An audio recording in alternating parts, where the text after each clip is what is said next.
here's how to correctly set up Rank Math as your SEO plugin on your WordPress website. And there's a lot of benefits to having this. You know, it improves your indexation and your crawlability and SEO in general. Okay, so I've also attached an SEO assistant, GPT, which you can use if you get stuck on any of these points. So feel free to use this, screenshot where you're having a problem, explain what you're having a problem with, and it will suggest what to do.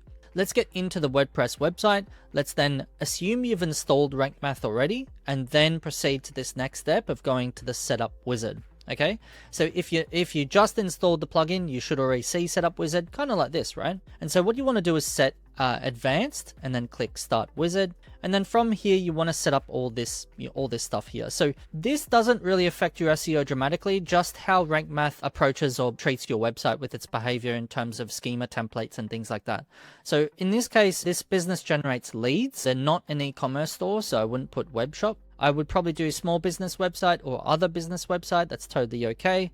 If you don't find your niche in this business type area, because this applies to your schema markup, like if you type in dentist, you'll easily find it, etc. But if you're not finding your particular niche, just set it as organization. That's fine. Sometimes you do local business. Yeah, local business is good too if you've got local business, but you can't find it here. In this case, these guys sell internationally, so I'm just going to do organization for now. So the website name and then the alt name, you can be really careful, but you can inject a keyword here. So if I want to use semantics and just go luxury tents, because I know people are going to type that in, then that's a clever way of using an alternate name. But be careful, because Google can look at different things like injecting your keywords as spam. So just be careful. Then you've got the person organization name, so leave it as that. Then you've got your logo, so just find your logo on your media library. From here, for your social share image, this is just the image when someone shares a link, any link from the website that is missing a featured image. This will be the fallback thumbnail that people see on Facebook or Twitter or all these kind of platforms. So here, all you do is go into your media library, find a really amazing image that kind of would represent your entire brand, right? And we might come back and, you know, improve this later. But let's say that, I don't know, what's a really catchy image right now? They're all like amazing. Okay, just use this file. That's good to go. So click save and continue. The next step, you connect your Google account. So what this will do, make sure it's connected to your search console. And you can also do it for your analytics. I personally don't use Google Analytics. I know I get shunned for that, but I use different third-party tools. So I would make sure that your account's connected there. I will click here. I will go into connect my account. Press continue, and then it's going to connect to the one. So it shows up as red. It will show up as red for analytics because I don't have the analytics for this particular store, so that's fine. So see how it's taken a little while to load? So it's found the store in here. That's great. Here though, it hasn't found the store because I don't have it, right? So I'm just going to leave that, and then we're just going to keep going down.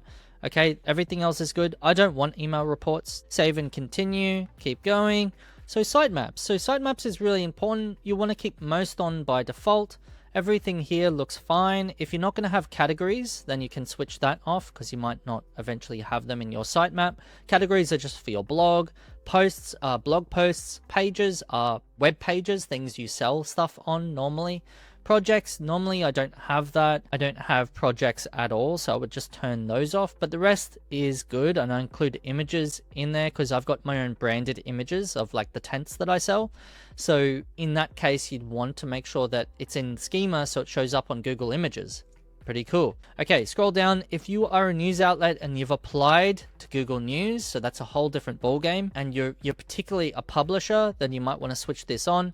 Some people might be like, oh yeah, but I publish news about my industry. It's like only if you are on Google News. So apply for Google News before you turn this on. Video sitemaps, this is only for self-hosted videos.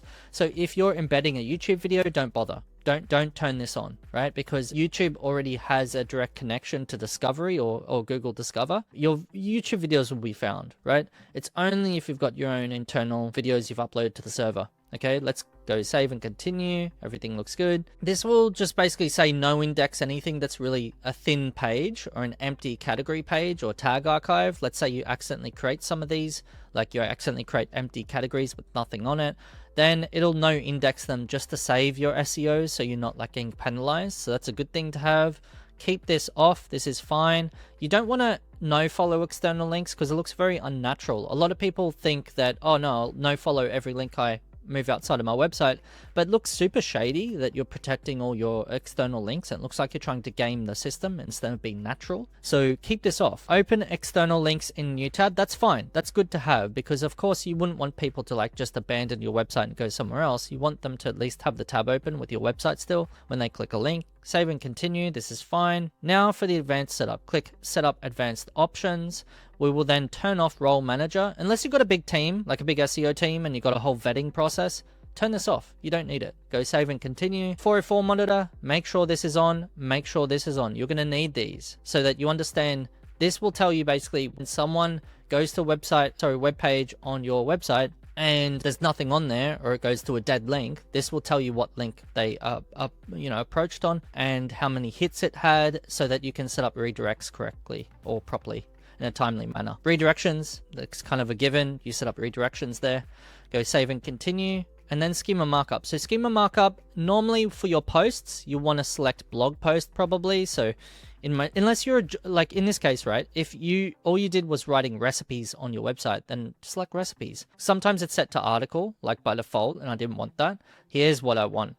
Now, when we spoke about the news before, if you did apply to be a publisher and you set your schema for news on, your sitemap on there, then just click this one. Okay, so that's good to go. For pages, this is a different story. So if you're a service business, then you'd probably do service, right? If you sell products, you're an e-com store, do products. If you've got a WooCommerce website, or books, you could do that, but that's as far as I'll go there. For this one here, these are just for external plugins, so don't worry about those. Click save and continue, and then we should be done. Yeah, we're done, guys. Okay, cool.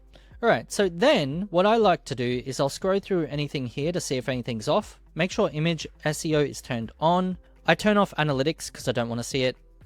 I don't care. Like, I already have third-party tools like Morningscore and Ahrefs to look at the analytics, and also use Google Search Console. I don't need analytics on the actual web page itself. I turn off Content AI. I've got plenty of third-party tools that does a better job. I don't really need that. Local SEO, I will do it if I've got local-based landing pages. Even if they sell internationally, I'll still sometimes turn this on. It really just depends. Actually, I might have to turn that off. We'll see.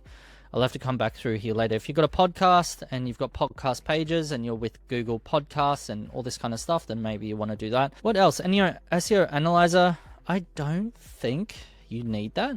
I'll have to test. If that's the one I'm thinking of, because if you go to a page, right, and you go here and then you go edit, let's say that we open that one up. If we go over to the Rank Math settings to the right side, okay, good. Rank Math settings are still there. You want to make sure that this stuff is here. I want to make sure I didn't accidentally turn that off just now. Everything else looks good. Looks great. So that's how you set it up. Nice and easy. It wasn't that complicated. If you do get stuck, just use this one here. Screenshot the problem that you're having and you're all good to go, and it'll tell you what to do. So if you got any questions, leave them below. I'm more than happy to answer them, and I'll see you in the next video.